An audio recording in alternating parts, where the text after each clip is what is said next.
여러분, 권선징악이라는 이야기가 있죠. 선을 권하고 악을 징계한다라는 의미입니다. 이 권선징악이라는 주제는 예전부터 많은 이야기들과 또 창작물에 사용되는 그런 주제였습니다.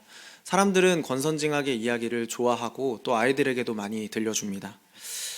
작년에 2022년에 개봉했던 영화 가운데에서요, 범죄도시2라는 영화가 있습니다. 범죄도시2라는 영화가 1200만 관객을 동원하면서 사람들에게 많은 사랑을 받았던 그런 영화였고, 여기에 나왔던 그 등장인물이었던 배우들도 많은 사랑을 받았습니다.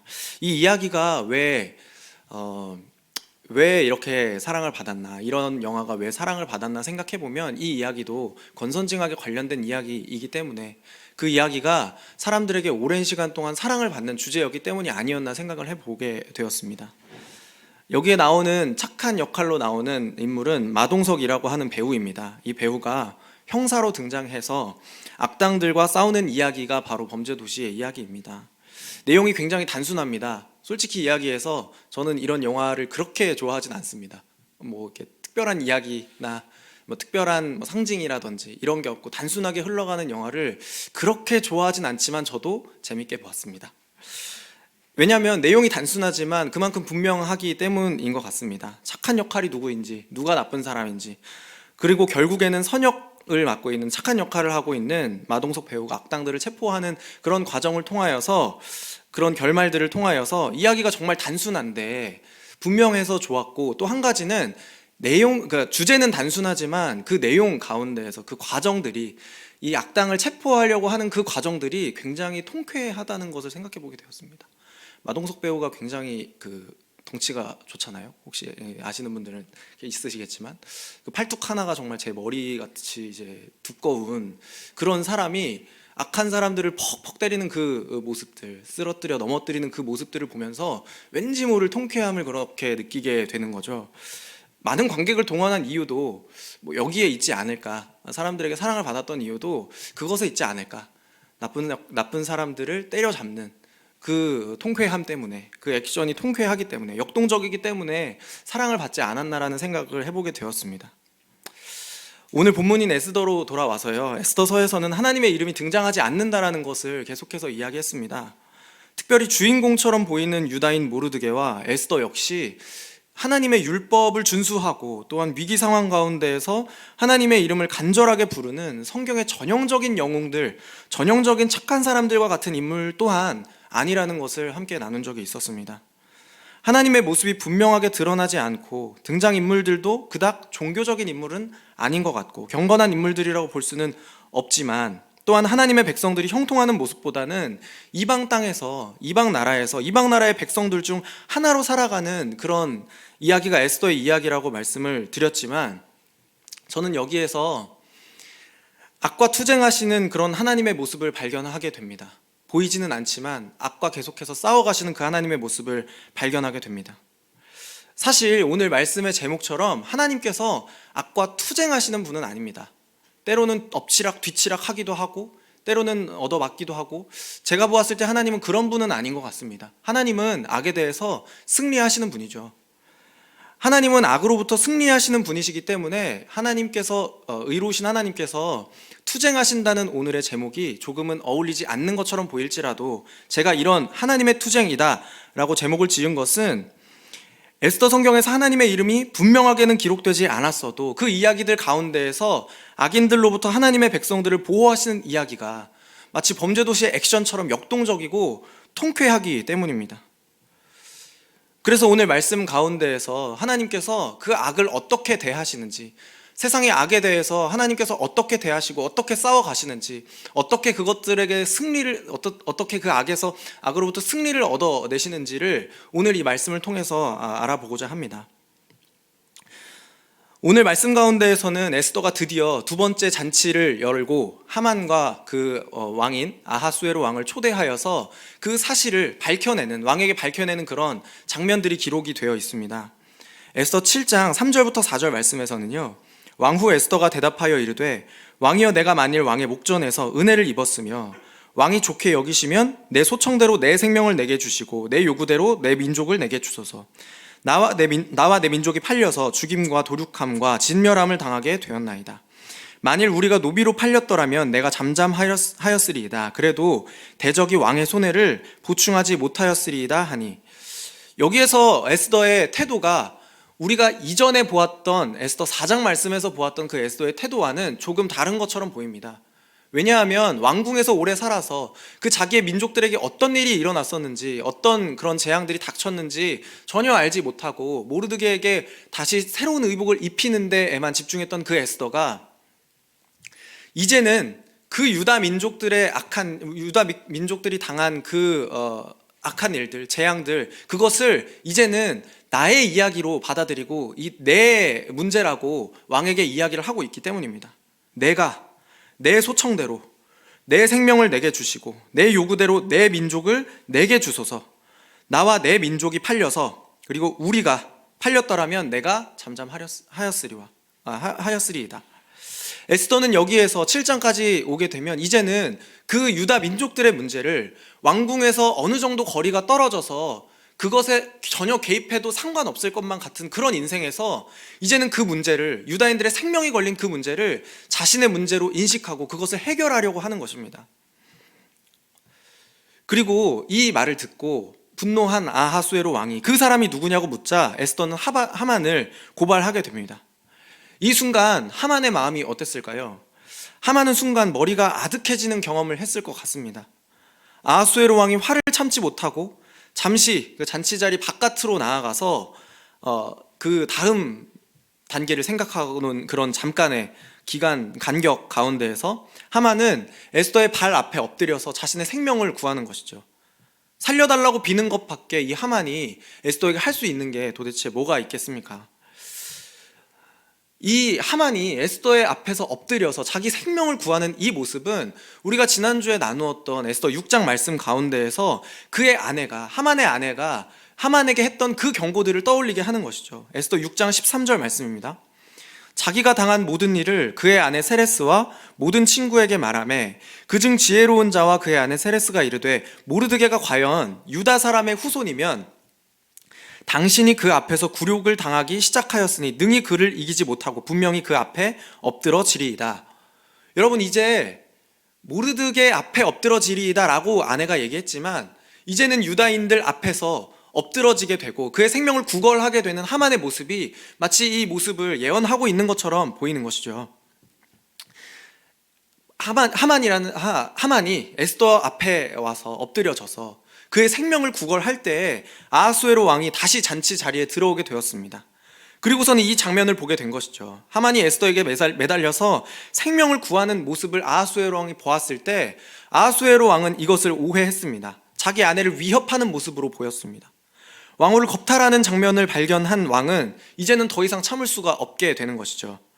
왕을 모신 내시 중에 한 사람인 하르보나라는 내시가 이 왕에게 적절한 조언을 해주게 되는데요. 하만이 모르드게를 매달기 위하여서 장대를 그 집에 세워 놓았다는 것입니다.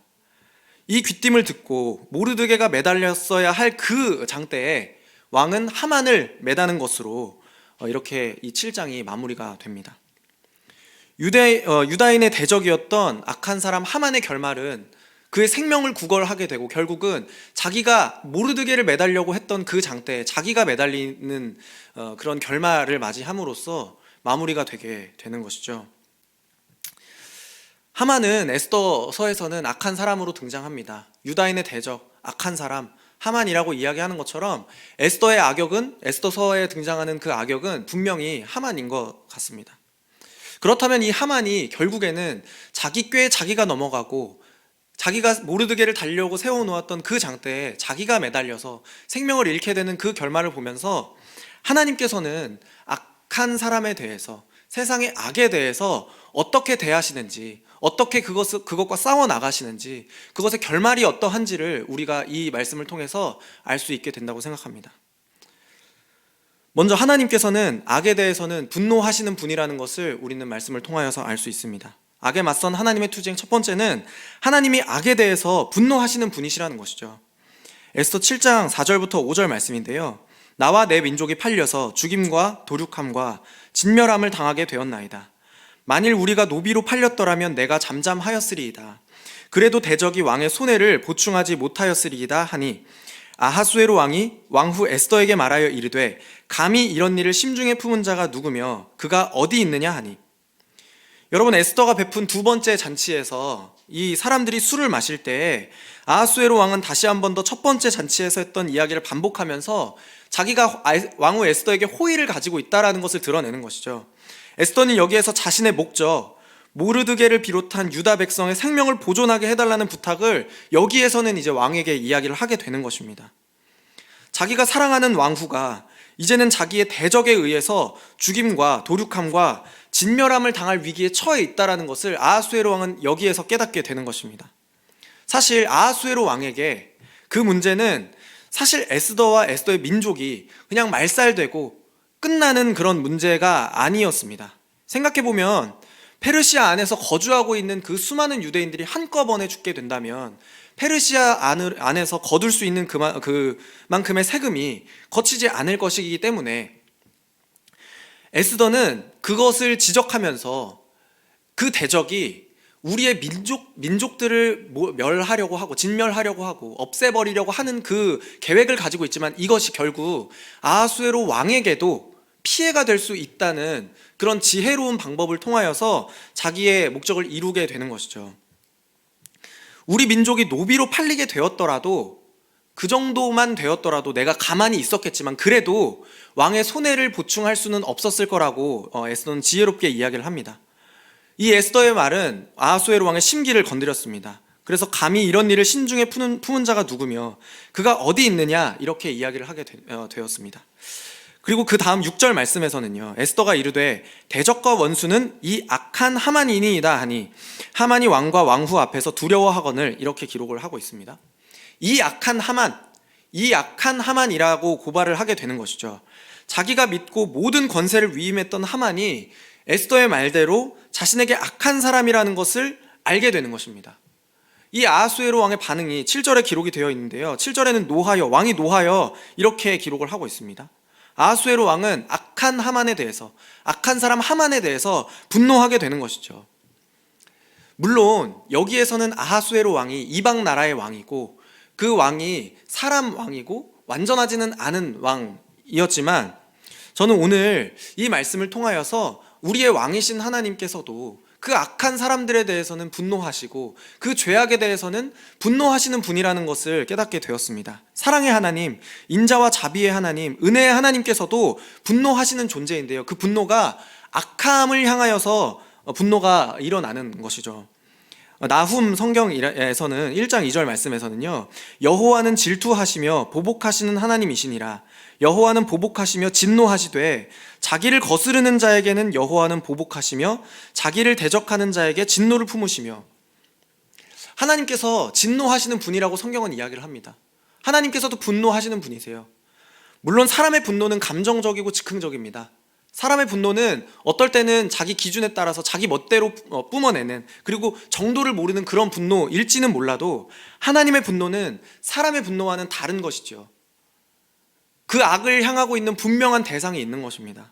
하나님의 분노는 죄를 미워하시는 자기의 성품과 관련된 진노입니다. 하나님이 의로우신 분이시기 때문에 나타나는 분노가 바로 하나님의 분노라는 것입니다. 하나님을 거스르는 것, 하나님과 대적하는 것. 여러분, 그것이 바로 죄악이죠. 죄고 불의이겠죠. 불의를 미워하시고 죄악을 혐오하시는 하나님이시기 때문에 하나님의 분노가 악함을 향하여서 나타나는 것입니다. 아하수에로 왕이 악한 하만에 대해서 분노하고 있듯이 하나님께서도, 완전하신 왕이신 하나님께서도 죄악에 대해서 분노하시는 것입니다. 여러분, 로마서 3장 23절 말씀에서는요, 모든 사람이 죄를 범하였음에 하나님의 영광에 이를 수 없는 상태가 되었다라고 이야기를 합니다. 그 악함이, 그 악함을 향하여서 나타나는 그 하나님의 분노가 저와 여러분이 모두가 죄인이라고 하나님의 말씀이 말씀하시는 것이죠. 그래서 그 악함을 가지고 있는 우리에게도 언제든지 하나님께서 분노하시고 진노하실 수 있다는 것을 알게 되는 것입니다. 만약 하나님의 분노가 정말로 죄악을 향하고 있고 모든 사람이 죄인이라는 그 두 가지의 명제가 참이라면 우리도 결코 하나님의 분노를 피할 수 없다는 사실을 기억해야만 합니다. 오늘 본문은 하만을 악한 사람이라고 이야기를 합니다. 악한 사람 하만이라고 이야기합니다. 아하수에로 왕은 하만의 악함을 깨닫게 되자 매우 분노하게 되었습니다. 본문을 통해서 이 죄악이 모든 만물을 다스리는 왕이신 하나님의 진노의 대상이 된다는 것을 다시 한 번 더 생각해 보게 됩니다. 죄라는 것의 성격과 죄의 존재가 우리에게는 그렇게 절망적이고 비참한 것이죠. 우리에게 사랑을 베풀어 주시는 그 하나님일지라도 죄악 가운데에서는 분노하시는 것입니다. 그 의로우신 분노를 나타내시는 것입니다. 그렇다면 죄악에 대해서 하나님께서 정하신 결말은 무엇일까요? 하나님께서 진노하셨다면 그 진노를 잠잠하게 하기 위해서 우리는 어떻게 할 수 있을까요? 그 진노가 잠잠해지기 위해서는 어떤 과정들이 필요할까요? 그 진노가 잠잠해지기 위해서는 두 번째로 그 악이 다시 악인에게로 되돌아가야만 합니다. 그것이 죄악의 결말이기 때문입니다. 하나님의 진노를 잠재우는 방법, 하나님의 진노를 잠잠케 할 수 있는 방법은 악이 반드시 악인에게 돌아가는 방법입니다. 에스더 7장 6절 말씀인데요, 다시 한번 읽어보겠습니다. 에스더가 이르되 대적과 원수는 이 악한 하만이니이다 하니 하만이 왕과 왕후 앞에서 두려워하거늘. 제가 이렇게 악한이라고 색깔을 다르게 해서 표시를 해놨는데요, 에스더가 하만을 악한 사람이라고 이야기하고 있고 성경도 하만에 대해서 악한 사람이라고 이야기하고 있습니다.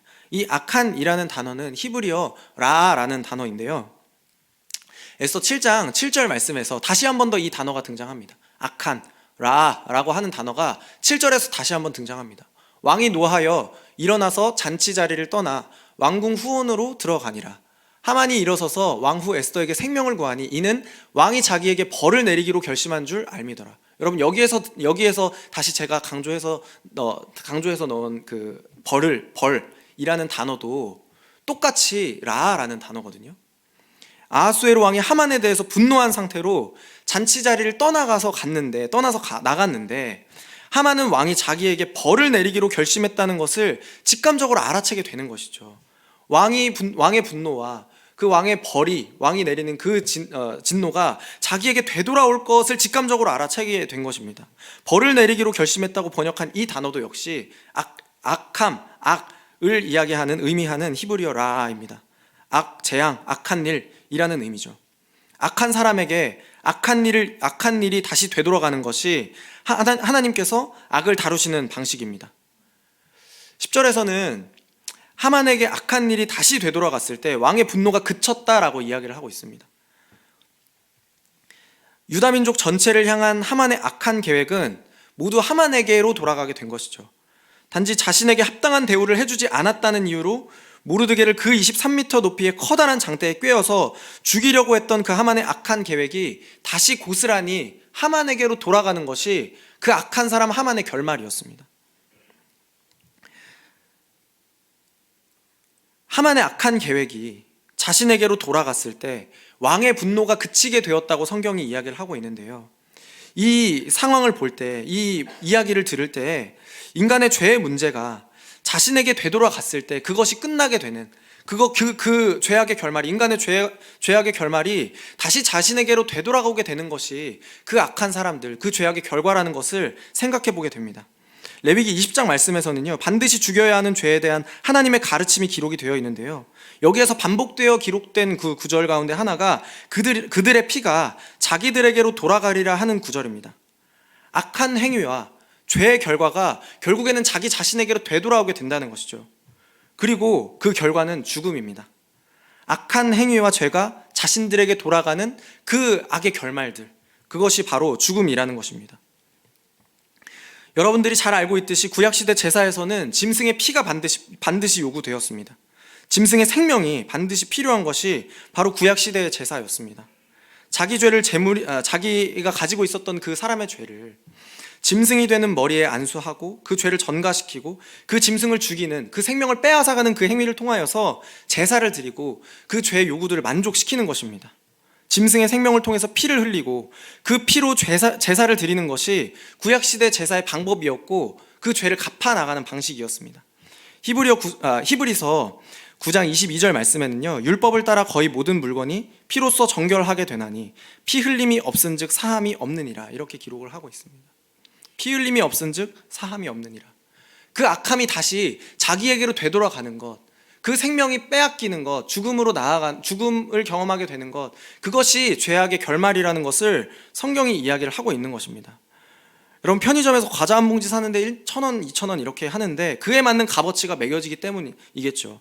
그만큼의 금액을 지불해야만 과자 한 봉지를 먹을 수 있는 것처럼 죄에도 값이 매겨지게 된다라고 성경은 이야기하고 있습니다. 얼마를 줘야 될까요? 그것이 바로 사망입니다. 로마서 6장 23절에서는요, 죄의 삭은 사망이요 라고 기록되어 있는 것처럼 죄를 갚아 나가기 위해서, 그 죄의 값을 치르기 위해서는 반드시 생명이 필요하다는 것이죠. 여러분, 악은 반드시 그 악을 행한 사람에게로 되돌아갑니다. 인간의 죄악은 반드시 그 결과가 따라오게 되어 있습니다. 모든 사람에게는 죄악이 있고요. 이 말씀을 통하여서 우리는 첫째로 하나님께서 악에 대해서 의로운 분노를 품으시는 분이라는 것을 알게 되었습니다.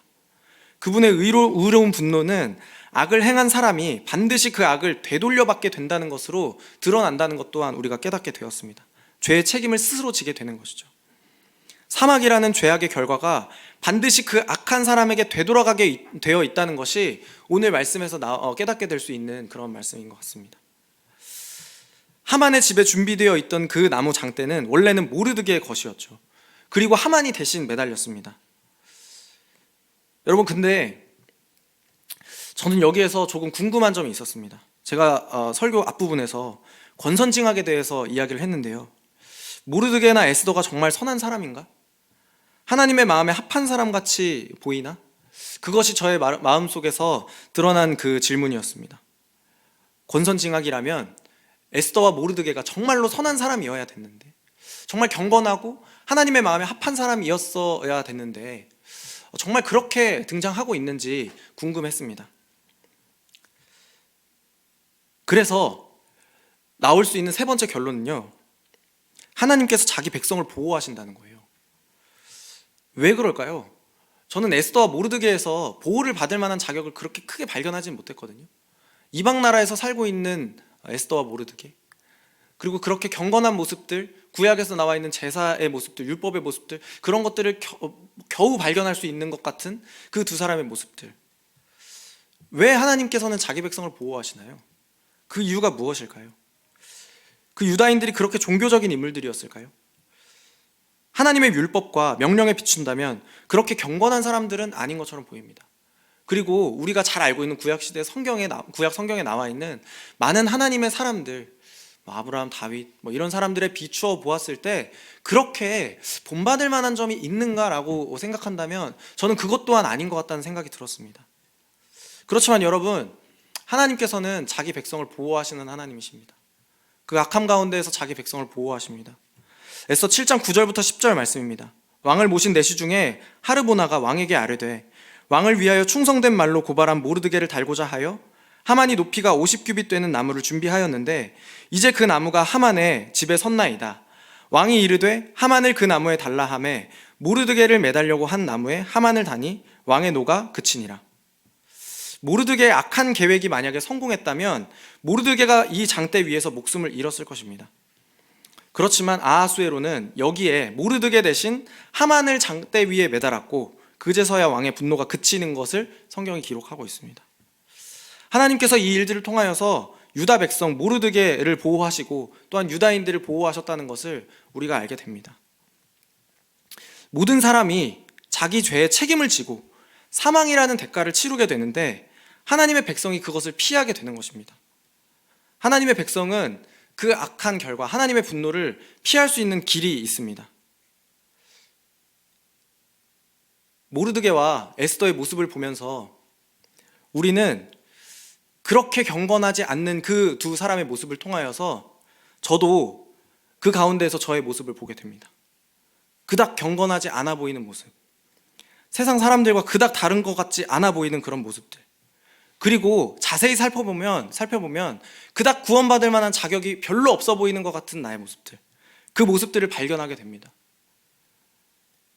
사실 에스더가 주는 가장 좋은 교훈, 가장 우리에게 감사한 교훈은요, 이것이 바로 은혜라는 것입니다. 별로 자격이 없어 보이지만 하나님은 자기의 백성을 보호하시는 하나님이십니다.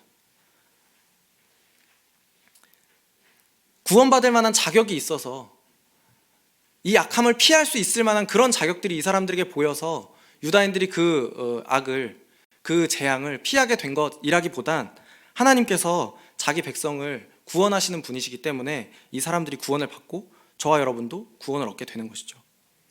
그 구원을 피할 수 있는 방법, 대신 나무에 달리는 것입니다. 하만이 대신 나무에 달린 것처럼 오늘 우리는 우리 대신 저주를 받고 우리 대신 나무에 달리고 우리 대신 그 사망의 결과를 온 몸으로 받아내신 그 한 사람, 한 존재를 떠올리게 됩니다. 갈라디아서 3장 13절 말씀입니다. 그리스도께서 우리를 위하여 저주를 받은 바 되사 율법의 저주에서 우리를 속량하였으니 기록된 바 나무에 달린 자마다 저주 아래에 있는 자라 하였습니다.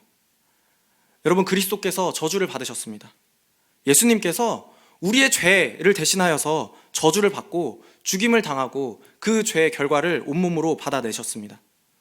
악에 맞선 하나님의 투쟁은 이런 방식으로 이루어지고 자기 백성을 악으로부터 보호하시는 하나님의 그 계획은 예수 그리스도를 통하여서 이루어지게 됩니다. 악에 맞선 하나님의 투쟁, 첫 번째, 하나님은 악에 대해 분노하시는 분입니다. 그리고 두 번째, 악은 반드시 악인에게로 돌아갑니다. 그래서 저와 여러분도 그 악의 결과인, 죄악의 결과인 사망을 경험해야만 합니다.